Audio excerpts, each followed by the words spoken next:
नमस्कार, श्री स्वामी समर्थ. आपण कपडे खरेदी करतो आणि असं वाटतं की जो ड्रेस घेतलाय ना तो मी लगेच घालावा. म्हणजे आता मी घेतलाय तर मी कोणत्या ओकेजनला घालू, कधी घालू असं आपल्याला होतं.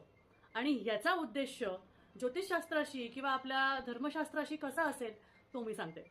तुम्ही कधीही कोणताही नवीन कपडा घेतला किंवा कधीही कोणत्या नवीन वस्तू घेतल्या तर त्या कधी घातल्याने त्याचा शुभ परिणाम होतो मी आज तो तुम्हाला सांगणार आहे.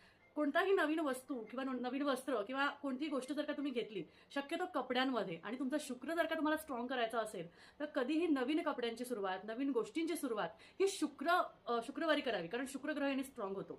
आणि त्याचमुळे कधीही चुकून चुकून कधीही शनिवारी नवीन कपडे घालून कोणतंही शुभ कार्य करू नये, कोणत्याही शुभ कार्याला जाऊ नये, कोणत्याही शुभ कार्याच्या गोष्टींना किंवा कोणत्याही सुरुवातीला, म्हणजे कुठल्याही गोष्टींची सुरुवातीला नवीन कपड्याचा, नवीन वस्तूचा समावेश हा शनिवारी करू नये. शुक्र स्ट्रॉंग करायचा असेल तर लक्झरी, पैसा, धन, सुख, समृद्धी